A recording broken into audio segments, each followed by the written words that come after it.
Hi, this is Mrs. Bellamy. This video is just to walk you through how to do the 5.12 English Language Arts Literature Project assignment. It seems scary. I promise it's not. It's supposed to be um, an assignment where you have a lot of choice to show me what you know in a way that is more fun or meaningful to you. So hopefully you can see it from that light and just take it one chunk at a time and not be totally overwhelmed by it.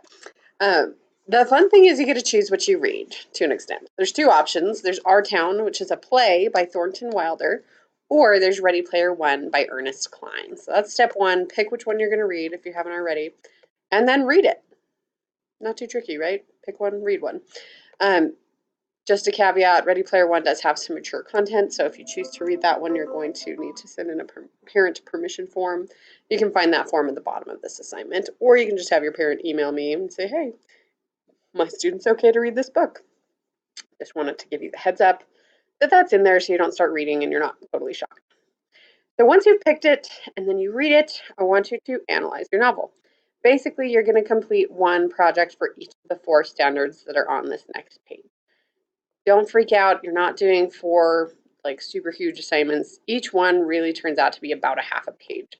So in total, if you do one project from each of the 4 standards, you're going to end up with 2-ish pages of work done. So consider this like a 2-page essay that you've just chunked up into 4 different pieces, and some of it's not even essay, depending on what you choose. So let's dive into it. Do keep in mind the due date for this is the 17th, which is a Friday, but obviously you can turn it in over the weekend. I don't require you to work on weekends, but you have that if you want to. This and all assignments for the whole semester are due for everyone, regardless of whether you're graduating or not, is May 19th, 11:59 p.m. That'll give me enough time to grade things, to put them on transcripts for seniors before they graduate, and then to put them on transcripts for regular students, or not regular, 11th grade students or 10th grade students before the end of the school year as well. There will be some extra credit assignments during that finals week for those whose grades have not been finalized. And this is already passed, but those who are part-time students who are graduating need to get their work in by May 5th so that I can send the transcript to their school. All right, let's dive into the actual projects though. So the first standard is theme. Now remember, theme is like the moral to the story or the lesson we learned from it, right?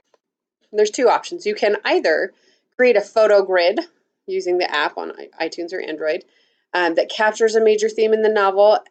Make sure you include at least 6 images and then write a paragraph that explains the theme and how it developed throughout the novel. Paragraph is around 4-ish sentences, give or take. Yeah, I mean, mostly give. I wouldn't take any from those 4 because 4 is pretty short. But still, 6 pictures in a paragraph is not too tricky if you've read the book. Be aware, especially with Ready Player One, that watching the movie will not replace reading the book. Ready Player One is absolutely different in movie form. The other option for theme is to write an essay. I use that term loosely. That analyzes how the author develops theme in your novel. So it's basically like the photo grid one, but without the pictures and a little bit longer. 200 words is about 2 paragraphs. If I highlight this right here, that's 97 words. So if I highlighted both standards, yeah, it's showing up as exactly 2 words. So it's 2 nice chunks, of paragraphs, basically a half a page. The second standard is character. So you can pick one of these 3. The first option is to pick 2 characters from the novel and write a poem for each character from their perspective. So it can be really from their perspective at any point in the novel. The second option is to create a diary for one of the characters and have at least 3 entries that are a paragraph in length each. So each entry needs to be about a paragraph. And then the third option, if you don't want to do either of those first 2, is to create a playlist for a character that's at least 4 songs long, and for each song, explain why you chose that particular song for that character. I'm just going to give the Ready Player One readers a heads up. This one will be pretty easy if you're doing Ready Player One. There are several songs mentioned in the book that you could use for a playlist for one of the main characters for sure. but it might be a little trickier for our town. Standard 3 is plot. So you can either write a letter to the author of the novel that should be about 200 words, create a storyboard of a major scene from the novel, or rewrite the novel or play as a children's story. So the idea here is to show that you read and understood the plot, basically, enough to do one of these 3 things. So pick whichever one seems the most fun to you, or that you would be able to do most effectively. And then language, there's 2 options. You can either write a 200-word essay, so basically a short essay, after having done a close reading of the passage that you choose. Pick an important passage, one that seems poignant or important in the play or novel, like a scene or a chapter. Read it very closely, like not close to your face, but read it and then go back and read it again, paying attention to what language is used. So when I say to analyze diction and syntax, diction means analyze the words that are used, which words have been chosen to say what the author is trying to say or the characters are trying to say. And then syntax is how the words are placed. So for example, you'll see a change in diction and syntax when dialogue is being used versus when narration or stage directions are being used. Somebody, a character with a particular voice is not going to speak the same way the stage directions are given, or is not going to speak the same way as the narrator might. So keep that in mind. And then remember, figurative language is that showing language, sensory details that are giving us a description of what we're seeing beyond just what's being said and what's happening. Hopefully that helps clarify those. Use Google if you need to remind you of the definitions of those words for sure. And then that, short essay should only be 200 words long. So 2 hefty paragraphs, maybe 3 short ones. The other option is to watch the movie version of the play or book and do a comparison between the 2. So make sure you address similarities and differences, what scenes were added or cut, maybe casting choices or how the actors portray that character.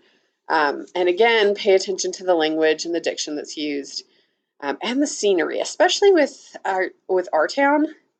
The movie version is very interesting. They do a good job trying to maintain the integrity of the play in its original form of miming a lot of the gestures, but they do still have scenery that doesn't exist in the play version. So keep that in mind. Those are things to look out for, and that should only be 200 words long as well. So try to keep it short.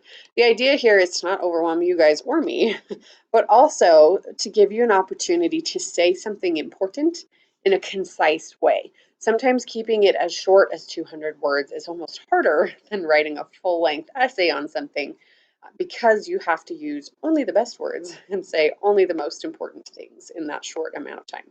So keep that in mind. To recap, pick one project from each of these 4 standards and do that project. You can do up to 2 extra projects for some extra credit. I'll send out an email with details on that next week. It's not going to save your grade, but it will certainly help if you're needing a little bit of a buffer and there's one that you were really excited to do, but you didn't want to overlap, and do 2 character projects. Say you wanted to do the poem and the playlist, you could do that and just use one as your extra credit, okay? So make sure you have at least 1 from each standard, but then you can pick 2 extras to do if you want that extra credit too.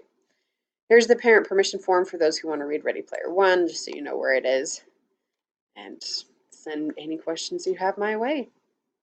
Best of luck.